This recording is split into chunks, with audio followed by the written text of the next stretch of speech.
La neuroergonomie, elle commence un peu quand on étudie les prodiges. Par exemple, Rüdiger Gamm, un Allemand, il arrive à faire des divisions de nombres premiers jusqu'à la 60e décimale, le mec. 2 têtes. Bon. On l'a mis en imagerie, il y a une équipe française à Caen qui l'a mis en imagerie, et ils l'ont comparé à des gens normaux qui faisaient des calculs, et ils se sont rendus compte qu'il utilisait son cerveau différemment. Imaginez que ça, c'est le problème mathématique. Genre, diviser 61 par 21 de tête. Bon. Et ça, c'est votre cerveau. Eh bien, vous et moi, on va l'attraper comme ça. C'est pas la bonne méthode. Alors évidemment, vous allez me dire, merci d'être venu Idriss, parce que ça saute aux yeux, que la bonne méthode pour attraper la bouteille, c'est pas ça. Et pourquoi ça saute aux yeux? Parce que notre main, on la voit. Donc on sait que c'est pas comme ça qu'il faut attraper une bouteille, c'est comme ça. Mais notre cerveau, on le voit pas. Notre cerveau, là, il est en train d'attraper de la connaissance, je vous donne de la connaissance, des contenus, vous voyez absolument pas comment votre cerveau, il l'attrape. Si vous voyez comment votre cerveau attrape la connaissance, il n'y aurait pas du tout besoin de recherche en neurosciences. Tout le principe des neurosciences, c'est que c'est caché le cerveau. Et donc il faut l'étudier pour voir un peu comment il attrape les contenus. Et la neuroergonomie, c'est exactement comme l'ergonomie de notre main. Regardez votre main, il y a une chose qui est sûre, c'est que vous ne pourrez pas toucher votre poignet avec votre petit doigt. C'est tout con, mais ça c'est physiquement pas possible. Ça c'est de l'ergonomie. Notre cerveau, il a pareil. Il a des articulations, il a des angles impossibles. Simplement, on ne les voit pas. Mais plus on étudie le cerveau, plus on peut dire oui, cet angle-là, il est impossible pour le cerveau, de même que toucher son poignet avec son petit doigt, c'est physiquement impossible. Et là, ça nous emmène très loin. Ça nous emmène très loin parce que ça nous permet de révolutionner en fait toutes les activités humaines. Dans toute activité humaine, il y a le cerveau a priori. Dans l'économie, dans la politique, dans le marketing et bien sûr dans l'éducation. Et donc quand on fait de la neuroergonomie, on peut tout changer. On peut changer l'école, on peut changer le travail, on peut changer la politique, on peut changer la communication, on peut tout changer. Et en particulier, on peut changer la façon dont on apprend. Dans les pays latins, travail égale souffrance. Travail, ça vient de tripalium, qui est un instrument de torture, donc déjà, le ton est donné. Donc il y a des gens qui pensent vraiment que plus on se fait chier, mieux c'est. Or, alors là, on va tout de suite faire un point en neuroergonomie. Jouer, c'est la façon normale d'apprendre pour le cerveau. C'est pas la façon exceptionnelle, c'est la façon juste normale. C'est-à-dire que vous prenez les mammifères, des bébés tigres. S'ils jouent pas, ils vont crever. Ils ne sauront pas chasser, ils ne sauront pas défendre leur territoire, ils ne sauront pas se reproduire, ils vont mourir. Bon. Donc la nature est beaucoup plus sélective que nos grandes écoles, que nos systèmes les plus prodigieusement sélectifs, soi-disant. Et elle, son mode d'apprentissage privilégié, c'est le jeu. C'est-à-dire que dans un monde qui fait pas de cadeaux, où la moindre erreur, c'est la mort, c'est le jeu qui domine. Et mieux que ça, on sait en neurosciences qu'il y a une corrélation directe entre jouer et intelligence. C'est-à-dire que plus un animal est intelligent, plus il joue. Donc quand même, il y a une leçon là, parce que 4 milliards d'années d'évolution, le comportement d'apprentissage, c'est le jeu. Pourquoi? Le jeu est un moyen de capter l'attention. L'élément principal dans l'économie de la connaissance, si vous voulez télécharger de la connaissance dans votre cerveau, il faut payer de l'attention multipliée par du temps. C'est le premier truc qu'il faut payer. Voilà, il faut en payer d'autres après, il faut consolider et tout, mais le premier truc, sine qua non, qu'il faut payer pour pouvoir apprendre, c'est attention multipliée par temps. Et l'école, elle n'est pas compétitive pour capter l'attention.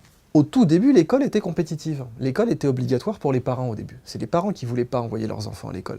C'est-à-dire qu'au début, pour les enfants, entre emballer des bottes de foin ou apprendre la vie de Jules César, le calcul était vite fait. L'école était intéressante.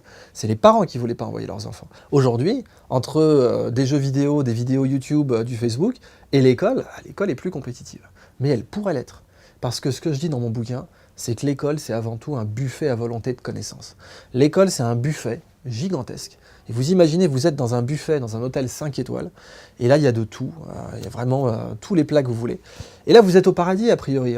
Sauf qu'à l'école, on a rajouté une règle, c'est il y a un maître d'hôtel qui se pointe et qui fait tu dois tout bouffer. Tout. Jusqu'à la dernière assiette. Et tout ce que tu as laissé, ça sera porté sur l'addition. C'est-à-dire que non seulement tu seras récompensé que sur ce que tu as laissé, pas ce que tu as mangé, mais en plus, si tu en laisses trop, tu redoubles, tu es humilié, on te vire de l'hôtel. Et là, c'est l'enfer. C'est-à-dire qu'on a les bons ingrédients, on a tout ce qu'il faut à l'école, mais on a posé des règles du jeu qui transforment le paradis en enfer. Donc un autre sujet que j'aborde dans le bouquin, bien sûr, c'est l'importance du plaisir. Le plaisir n'est pas sale, le plaisir n'est pas mal. Une bonne école, c'est une école où un prof prend son pied et où l'élève prend son pied. Il n'y a rien de pire qu'un prof qui ne prend pas son pied. Un prof qui se fait chier, ça se voit et ça fait chier l'élève. Et ça fait un tango de souffrance, ce que je décris dans mon bouquin, le tango de la souffrance. Je me fais chier à donner le cours, tu vas te faire chier à le suivre, tout va bien. Et côté élève, je me fais chier à venir, tu vas te faire chier à me donner le cours, tout va bien. Alors, en conclusion, libérer votre cerveau, c'est un manifeste. C'est-à-dire que j'ai pris le parti risqué de parler de neurosagesse. pas de neurosciences, de neurosagesse. Il y a beaucoup de bouquins en neurosciences, il y en a beaucoup de très bien, mais aujourd'hui la question, c'est pas ce qu'on a comme science, c'est pourquoi on applique les neurosciences. La neuroergonomie, elle est réservée essentiellement à l'armée aujourd'hui. Les plus grands chercheurs en neuroergonomie, ils sont à l'US Air Force. Et ils développent des trucs de dingue, comme un casque pour le F-35, qui est le casque le plus cher du monde pour un avion, c'est 400 000 $ juste pour le casque. Et ce casque, il vous permet d'abattre plus d'avions en un coup d'œil, d'identifier plus de cibles. Ça donne du levier au cerveau. Et d'un point de vue technique, c'est brillantissime. D'un point de vue raison d'être, peut-être qu'on pourrait utiliser ces technos pour autre chose. Alors, en particulier, ce qui m'a convaincu d'écrire ce bouquin, c'était un scandale qui a eu lieu l'année dernière, où des membres de l'Association américaine de psychologie, qui est très réputée, qui est une excellente autorité scientifique, se sont rendus coupables de participation au programme de torture de la CIA. C'est-à-dire que les types ont utilisé leurs connaissances en psychologie, en neurosciences, pour torturer des gens, et leur infliger un maximum de souffrance possible. Et donc, j'ai vraiment voulu m'intéresser à un sujet qui n'avait pas été débattu, qui était, oui, c'est très bien d'avoir des neurosciences, je les développe moi aussi, c'est mon travail, mais je pense que l'urgence absolue, c'est de développer une neurosagesse. Parce que science sans conscience n'est que ruine de l'âme. Le sujet de mon bouquin, c'est qu'on est dans une seconde renaissance.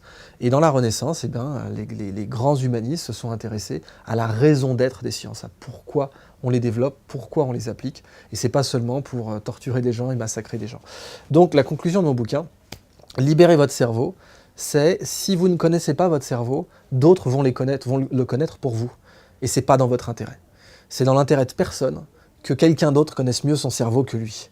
Si on veut libérer les gens de l'usage que l'on peut faire des sciences contre eux, eh bien il faut avant tout leur permettre d'expliquer comment leur cerveau fonctionne. C'est pour ça que j'ai écrit ce bouquin. Il est à mettre dans toutes les mains. Je l'ai écrit pour les parents, je l'ai écrit pour les enfants. Il y a une bande dessinée au milieu qui a été faite spécialement pour que des enfants puissent bien le prendre en main, style manga, qui a été écrite par une de mes élèves d'ailleurs. Et voilà, pour moi, c'est un peu un manifeste, une constitution de ces neurodroits. Parce que ma conclusion dans le bouquin, c'est ou bien on aura une neuronaissance, ou bien on aura un neurofascisme, avec des structures, des organisations qui maîtriseront tellement notre cerveau que notre liberté va s'en effriter. Et ça, il faut évidemment lutter contre. Donc la neuroergonomie, elle est là pour libérer l'homme. C'est le parti que j'ai pris dans ce bouquin, et c'est pour ça que je l'ai appelé « Libérez votre cerveau ».